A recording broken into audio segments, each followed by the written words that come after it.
Jayden and his best friend MIA were Snapchat addicts. Their streak had passed 200 days, and it was a ritual neither of them dared to break. Every morning before school, every night before bed, they'd exchange at least one snap. It became their unspoken bond.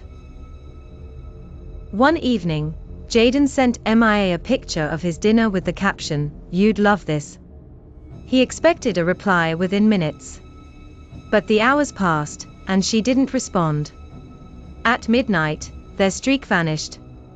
Day 201 was gone. Confused, Jayden texted her, "Hey, did you forget?" No answer. By morning, his streak with MIA was gone completely, like it had never existed. At school, MIA wasn't there. Her desk sat empty. Teachers whispered among themselves, but no one told the students much. That afternoon, Jayden finally received a snap from her account. Excited, he opened it, only for his stomach to drop.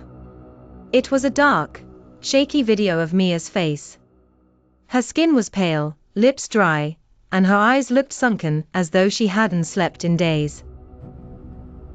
She whispered something, but the audio was faint. Jayden replayed it over and over, straining to listen. Still, he couldn't make out the words. He texted her again, "MIA, are you okay? Where are you?" No response. Hours later, her parents posted online, begging for help. MIA had been missing since the night before. Panicked, Jayden went back to the snap. This time, he turned the volume to maximum and pressed the phone to his ear. A chill ran down his spine as he finally caught the words, "Help me, it's here." The next day, another snap came through. This one showed a dim hallway, with a shadow dragging itself along the floor. In the distance, MIA screamed. The video cut off. Jayden dropped his phone, his hands trembling. He went to the police, but they dismissed it as a prank or hacked account. That night, as he lay in bed, his phone buzzed again. Another snap from Mia's account. He opened it. This time, the image was of his own house, taken from outside his window.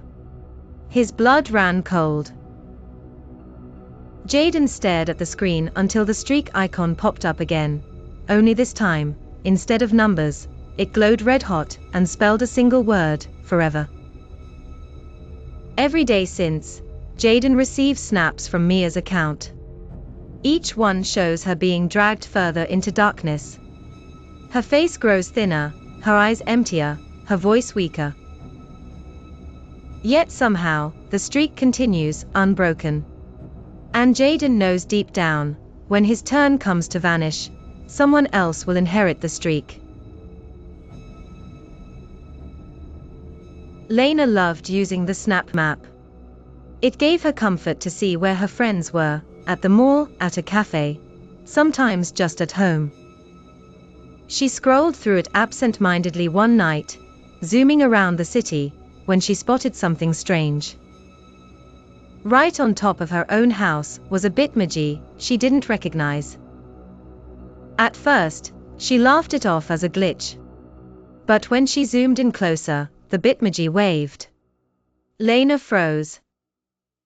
She quickly refreshed the app. The Bitmoji was still there. Her heart started to race. She messaged her group chat, "Which one of you is messing with me? Whose Bitmoji is at my house right now?" They all swore it wasn't them. One friend even sent a screenshot from her own map. It showed the stranger's Bitmoji at Lena's location, waving. Moments later, Lena received a new snap from an account labeled only unknown. Against her better judgment, she opened it. It was a shaky video taken outside her house. Her own bedroom window glowed faintly in the frame. She dropped her phone and ran to the curtains, yanking them shut. Her chest tightened as fear consumed her. She called her parents, who were out at dinner, and begged them to come home. By the time they arrived, the stranger was gone. The police searched the yard, but found no footprints, no signs of forced entry. That night, Lena deleted Snapchat, thinking it would end there. But the messages didn't stop. Every few nights, no matter how many numbers she changed, she received another snap from unknown. Some showed her sleeping. Some showed her walking down the hall. And one night, she received a snap that chilled her to the bone. It was a video of her, in bed, holding her phone, watching the very snap she was receiving in that moment.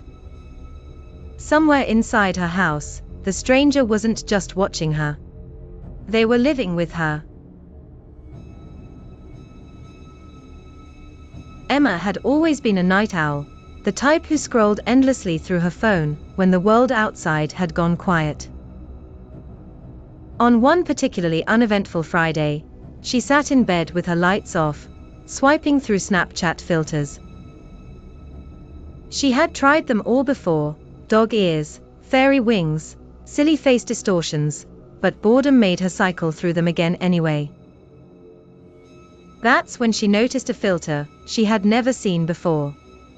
It wasn't advertised, didn't have a name, and appeared only as a black square with faint static lines running across it. Curious, she tapped it. The screen flickered. Suddenly, her face appeared in black and white, but distorted, like an old VHS tape trying to stabilize. At first she laughed, thinking it was some sort of Halloween gimmick Snapchat was testing. But the longer she stared, the more uneasy she felt. Her reflection didn't move in sync with her. When she smiled, the image stared back at her with a blank expression. When she waved her hand, her reflection followed the gesture, but almost a full second later, as though there was a delay. It wasn't a normal glitch. It was watching her. Nervous but intrigued, Emma decided to take a snap and send it to her best friend, Chloe. She captioned it, "Creepy filter glitch LOL." Almost instantly, her phone buzzed. Chloe replied, "What filter? And who's that behind you?" Emma froze. She replayed her snap.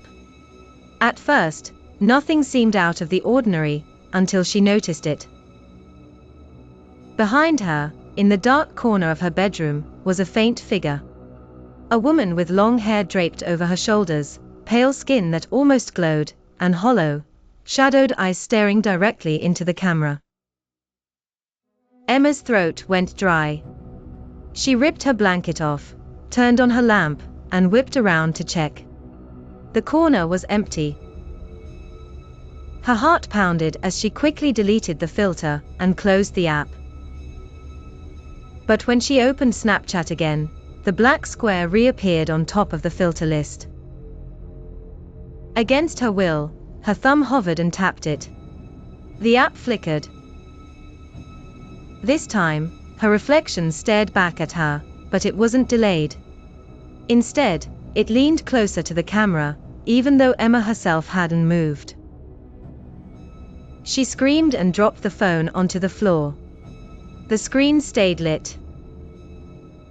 From where it lay, Emma could see her reflection crawling closer inside the frame, whispering words she couldn't quite hear. She picked it up with trembling hands and turned up the volume. Her reflection's voice hissed through static, "Don't delete me again." Panicked, Emma powered her phone off. Relief washed over her, until she heard a notification buzz. The phone wasn't even on, yet the screen flickered and displayed a new snap. "I'm in your room." Emma's hand shook violently, as she forced herself to look up from the screen. The lamp flickered once, twice, then went out. In the darkness, she heard a soft, dragging sound, like something crawling across her carpet. The air turned icy cold. When the lamp flicked back on by itself, the pale figure from the filter stood at the foot of her bed, smiling. And this time, there was no screen between them.